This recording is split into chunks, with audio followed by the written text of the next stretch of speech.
minha gente, estamos aqui de volta. Atendendo a pedidos, vou fazer aqui um videozinho com um recorte um pouco diferente sobre o conflito lá, Palestina, judeus, Palestina. Geralmente você vai escutar a galera de relações internacionais, a galera de história, né, a galera de sociologia, economistas, e às vezes não vai escutar um professor de história que também é teólogo, que é o meu caso, né, com humildade, falando um pouco dessa questão. Então, o recorte vai ser a partir de 1948, com a criação do Estado de Israel. Não, alto lá. Por quê? A filosofia, ela vai nos ensinar que a gente precisa buscar origens iniciais, os princípios primeiros, é redundante mesmo. E a história pega muito isso, né? Então, para a gente olhar com uma certa complexidade sobre matemática, a gente tem que ir para a origem do conflito. E, em primeiríssima instância, o conflito ele não é um conflito simplesmente por território, ou simplesmente por uma riqueza, por uma benesse, por petróleo, por uma passagem no mar, como são geralmente os conflitos bélicos ao longo da história. O conflito árabes, judeus, palestinos da faixa de Gaza, judeus, palestinos da faixa de Gaza versus palestinos que estão na Cisjordânia, que seria a capital do Estado palestino, não é um conflito com essas bases. É um conflito extremamente religioso. Isso é muito complicado para nós que moramos no mundo ocidental termos essa noção. Por quê? Os estados ali são estados totalitários. São estados que, de certa maneira, apesar de ter uma democracia em Israel principalmente, são estados eivados de um componente religioso. Isso para a gente é muito complicado, porque a nossa religião, no mundo ocidental, cristianismo, outras matrizes religiosas, ela muitas vezes é um apêndice da sua vida, né? E não o centro da sua vida. Para o judeu, para o árabe muçulmano, né? Árabe que é uma etnia, tá? Pode ser árabe judeu, cristão, muçulmano ou nada, tá? Mas o árabe muçulmano, nesse sentido, né, as comunidades islâmicas naquele cinturão levam a religião de uma maneira muito diferente que a gente leva. E isso vai pautar todos os conflitos do Oriente Médio, tanto com judeus quanto com árabes, tá?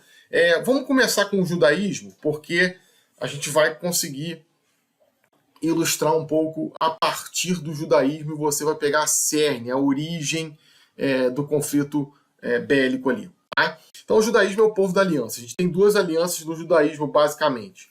A aliança cosmológica, que a gente vai ter aqui nas Sagradas Escrituras, a partir do livro da Gênesis, do livro da criação. Tá? Estou com a Bíblia aqui de Jerusalém, é uma Bíblia famosa, para quem é cristão conhece bem. Né? Então a gente vai ter lá o livro da Gênesis, falando um pouco lá sobre Noé. Tá? Então, o que é cosmologia? O que é o cosmos? O cosmos é a perfeição, são as coisas criadas. E a prefiguração dessa aliança cosmológica é a Arca da Aliança. Tá? Arca da Aliança não, a Arca de Noé. Tá? Que vai ser a prefiguração dessa aliança cosmológica. Depois nós vamos ter a aliança de prosperidade, e essa que é a origem de todo o conflito. Tá? Essa aliança de prosperidade, ela vai se iniciar com esse camaradinho aí, ó. Com esse camarada chamado Abraão, tá? Esse camarada aqui. Deus ordenou a Abraão, segundo o relato bíblico lá de Gênesis 21, que abandonasse sua terra, procurasse um novo lugar. Ele é considerado o pai dos judeus e dos árabes. Olha a treta. Aí que tá a treta, gente. É venerado por ambos. Essa história se dá, pois Abraão teve 2 filhos. Um com a escrava Agar, escrava, daqui a pouco você vai ver, ao qual colocou o nome Ismael. E o outro com sua mulher Sara, ao qual colocou o nome Isaque, que é o filho da promessa. O primeiro, Ismael, é pai dos árabes, e o segundo é pai dos judeus. Olha a treta, tá? Olha a treta. Aqui tem toda a fundamentação bíblica, depois você pode conferir, é bem interessante, narrando essa história aqui. Deus ordenou Abraão, ele estava aqui, onde que é o território iraquiano, tá? Saiu do Iraque, tá? Aqui no caso é o Irã, tá? Ele saiu do Iraque e foi para aqui, para o território de Israel, tá vendo? A Palestina, justamente aqui, ó, a faixa de Gaza é coladinha aqui com o Egito, tá? Ele vai para essa terra. O que vai acontecer com Abraão? Deus promete a Abraão, no relato bíblico, o seguinte: olha, Abraão, você vai ser, a sua descendência vai ser mais numerosa que as estrelas do céu e que as areias da praia do mar. Só que a esposa Sara era infértil, ela era estéril. E, segundo o relato bíblico, ele já tinha uma idade avançada. Geralmente, quando eu dou essas aulas, o pessoal me pergunta: Bruno, mas é verdade que eles tinham 90 anos, papapá? Não é verdade, não é possível, né? Por quê? Porque a contação do tempo era diferente da nossa contação de tempo. Desculpa usar o neologismo contação. Era de outra forma, era de outra maneira. Então, o ano não era de 365 dias. Como o meu gatinho, né? Ramsés. Né? O meu gatinho Ramsés, ele tem quase 12 anos. Só que o período do gato é muito diferente do nosso. Então, quando está 12 anos, o gato já é idoso, né? Então, só para ter uma noção do que acontece. Nesse tempo, Abraão e Sara não geraram filhos. Isso era um impeditivo para ele ser um grande povo, uma grande nação. O que Sara vai fazer? Olha isso. Sara, essa senhora mais velha do lado de Abraão, vai chegar para Abraão e vai falar o seguinte: Abraão, olha a sua escrava Agar, que é essa moça aqui que está seminua aqui com Abraão com a mãozinha no ombro dela. Olha a sua escrava Agar, veja como é que ela é bonita, veja como é que ela é formosa, veja como é que ela daria bons filhos. E Abraão fala assim para Sara: eu não reparei isso não. Eu juro que eu não reparei.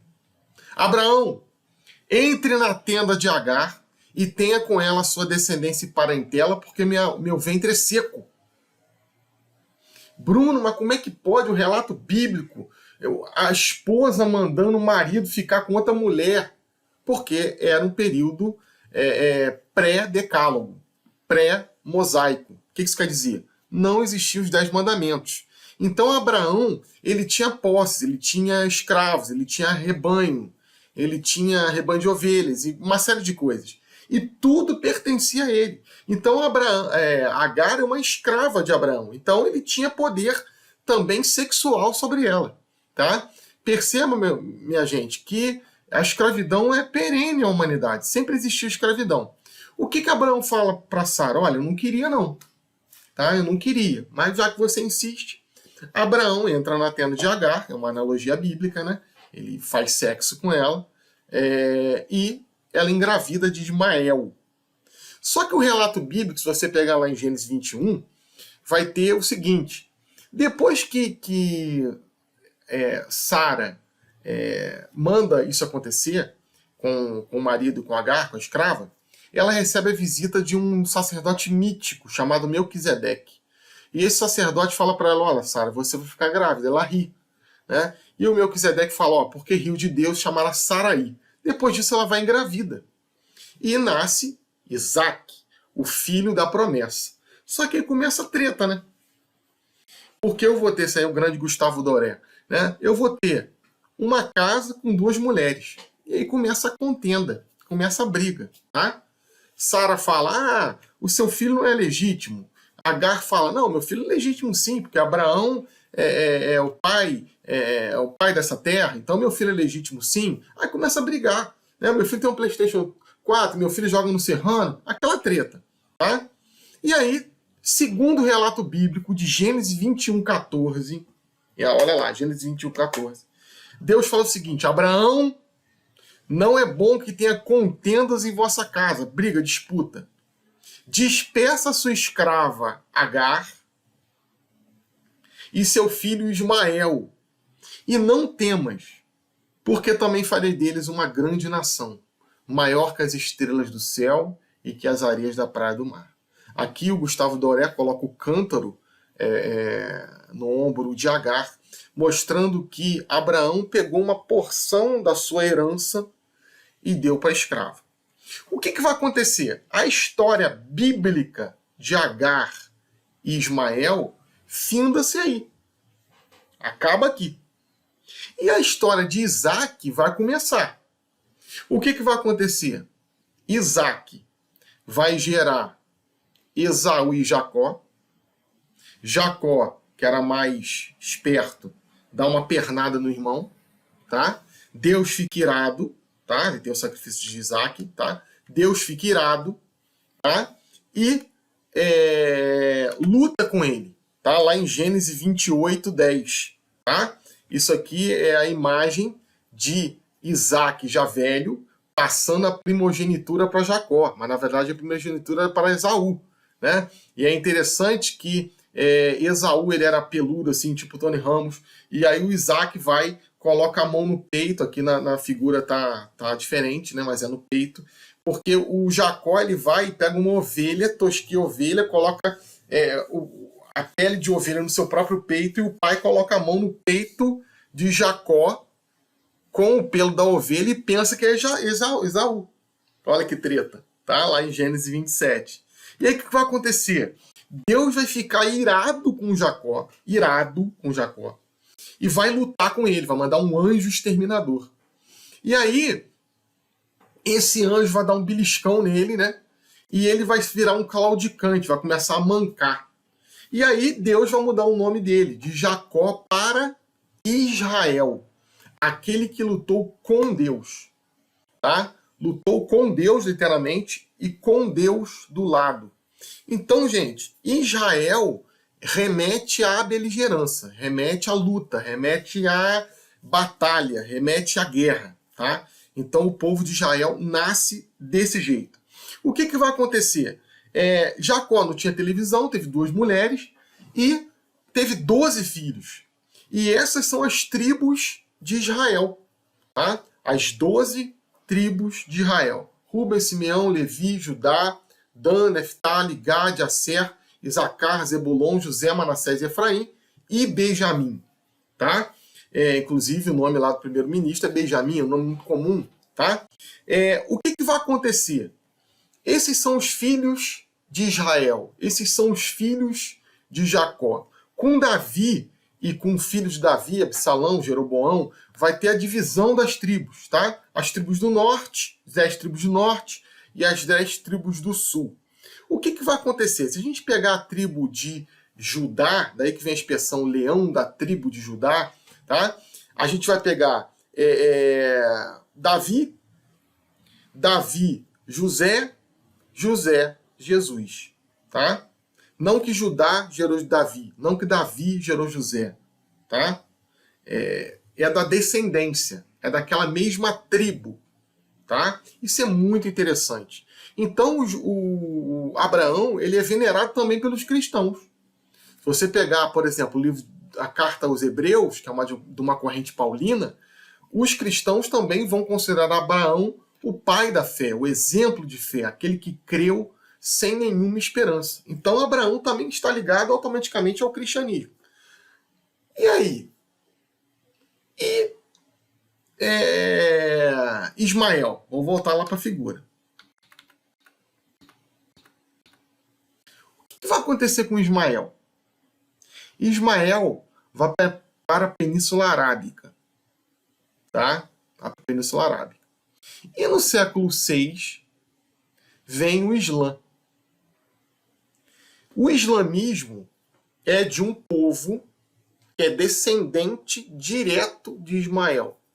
Como o povo judaico tem a sua descendência Isaac, o povo árabe, lembrando que o árabe pode ser judeu, o árabe pode ser cristão, o árabe pode ser candomblessista, o árabe é uma etnia, não é uma religião, tá? Mas na Arábia nasce o Islã. Quando Maomé está compondo o Corão, ele vai colocar Ismael como pai do povo. Só que ele faz uma inversão na história. Agar não é escrava. Escrava é Sara. Essa é a origem de todo o conflito, visto que depois da segunda diáspora, o que é diáspora? Expulsão, tá?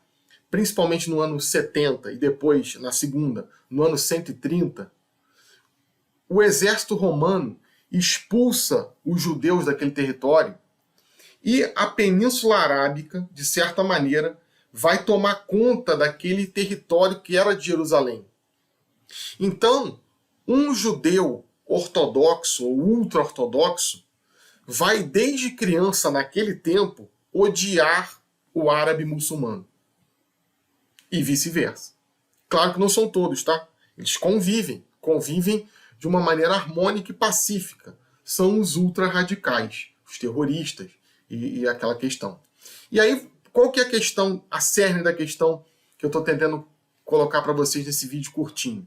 Eu tenho um pai com 2 filhos e uma terra. Se é no Brasil, como é que a gente faz? A gente faz um inventário, divide lá, faz um puxadinho, faz um arame farpado e está tudo resolvido. Lá não. Lá, como eu disse, o componente religioso é muito grande. Você não divide a terra que Deus deu. Então, a origem do conflito é extremamente religiosa. Olha que interessante. A gente fica por aqui. Até a próxima.